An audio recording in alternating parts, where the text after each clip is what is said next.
Today we're going to be comparing the Sony 50mm F1.2 G Master to the Sony 55mm F1.8. So if you've been looking at both of these and wondering, what's the difference?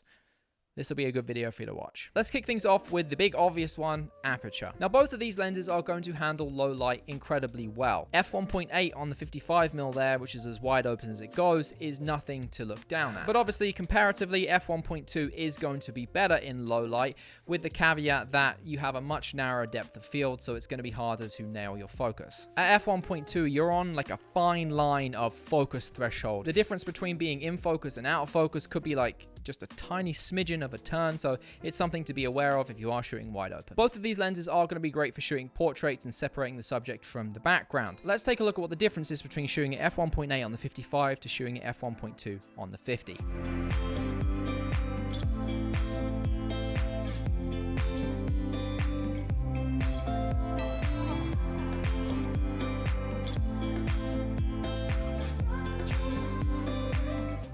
And now the same test for video. This is at f1.2 on the 50, this is at f1.8 on the 55. Obviously a little bit more reach here, so you might get a bit more compression in the background, but not a huge amount. Look at the play structure in the background there. Can you tell the difference? 1.2, 1.8, bit closer. I'll look right in the middle, so I'm not looking at one lens. Can you tell the difference? Probably not. Let's jump over to Out on the Field Chris to see how these compare when it comes to video autofocus. Out on the Field Chris here for the autofocus tests. Now I'm running the A7S III and the FX3. Both have the same settings on them in terms of autofocus. Both lenses are at f2.8, and we're going to do these tests while I'm talking to you about today's sponsor, which is the nice people over at Cuts. Now you've been seeing Cuts a lot recently. I'm sure all of your favorite creators are wearing hoodies and t-shirts and pants as well now. Gabe, you've got to send me some of those pants as soon as they're available to ship to Canada.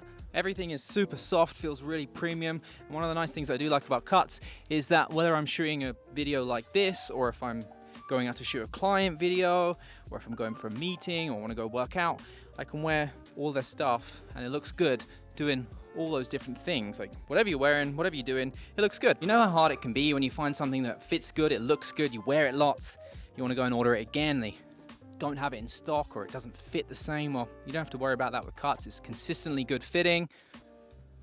They have the same styles that they're very well known for, and it doesn't lose its shape in the wash. Thank you, Cuts, for continuously sponsoring this channel, making me look good. I think I look good. I like these clothes. I love these at the moment, the t-shirt hoodies.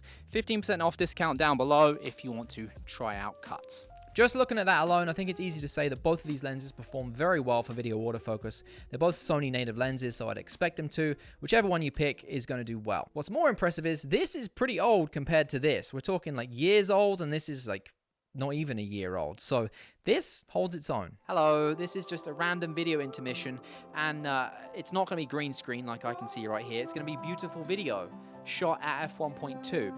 The point of this is to tell you that it is completely unnecessary and ridiculous sometimes to shoot at f1.2. But that being said, it still looks beautiful. When used sparingly for dramatic effect, you throw some shots in there like this, and the couples are going to love it. Background being blurred and all that bokeh-licious depth of field. They like it. Video at f1.2 does look magic. You can use it, just do it sparingly. Let's get back to the video and talk about something boring like focus breathing. A lot of people have complained about the focus breathing on the 50mm F1.2, but it does exist on the 55 F1.8. If you're not aware, focus breathing is subtle changes in the focal length as you focus the lens. Now, this isn't going to apply if you're taking photos, it is purely for video. Let's take a look at a couple of different situations to see how each of these handles focus breathing, and you can be the judge as to which one you like or dislike the most.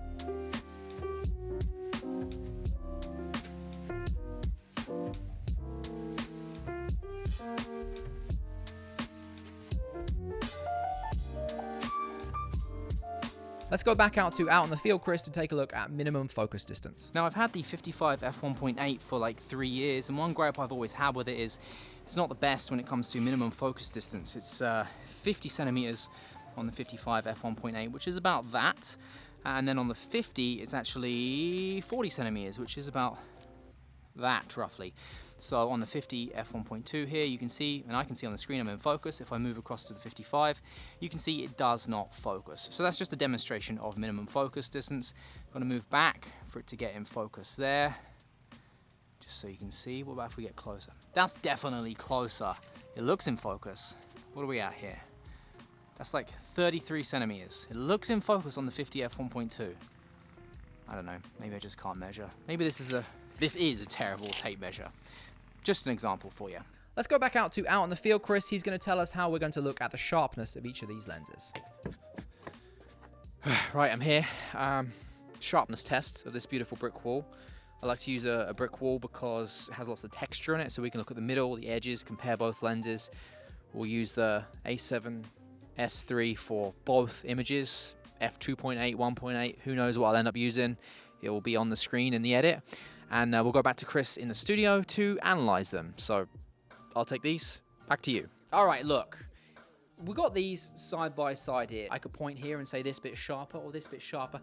But just looking at it here, it's pretty obvious that they're not that different.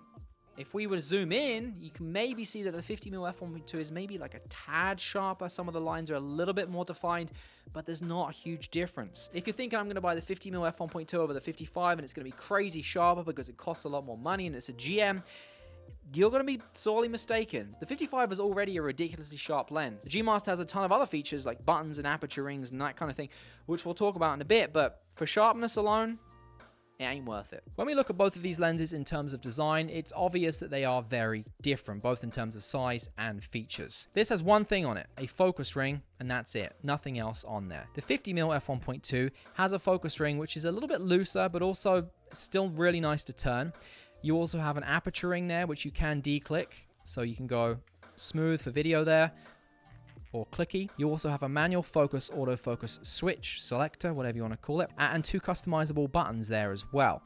So everything you'd expect out of a G Master lens. On the front of the lenses, a 49mm thread there for filters, and a 72 on the G Master. This thing is tiny compared to most of Sony's other mirrorless lenses out there in the full frame world. I mean, side by side, there's a big difference, but this thing really is tiny. 281 grams, and this is 778. So nearly 3 times the weight over the 55mm F1.8. When we look at price, this is $798, constantly goes on sale, and you can get this for a steal if you buy it used. This is $1998. Very new, so you're unlikely to find it for a good price used. And you might be thinking, well, based off everything you've showed us today, Chris, this really isn't worth it compared to this. But that's where you got to start to consider, what do you use your lenses for and how do you shoot? For me, I shoot a lot of weddings. They're country weddings. A lot of them are in barns. A lot of them are sometimes very dimly lit by fairy lights. So the difference between f1.8 to f1.2 for me is going to be useful, especially in the evenings. I also want the ability to control the aperture directly on the lens and have that declicked for smooth changes. It's also a lot more subtle, and I can continuously use a shot if I'm going from like inside to outside or from under a tree to not under a tree, like in the shadows to daylight, to just change this smoothly opposed to physically changing on the camera and seeing like going up in ISO or going from f4 to f8. You know what I mean? That's a much smoother change, much more subtle. I can continuously use a shot when I do that. The customizable buttons are really useful as well. I'll link a video up here which talks about what I've been using these for on the A7S3 and FX3. So if you need those practical features in the 50mm F1.2, like the buttons, the declicked aperture ring, then you probably want to go for this, and that's where the extra cost is worth it. If you don't, you're much more of a slower paced shooter, or you're just shooting photos, then maybe go with the 55 f1.8. I'm not here to tell you which one of these lenses to buy. They're both great options. Don't make the mistake of thinking that one of these is bad. They're not. They're both fantastic lenses. You make the decision. It's up to you. Both links are down below. That is that. I got nothing else to say. Thanks for watching. I'll see you in the next one. Take care.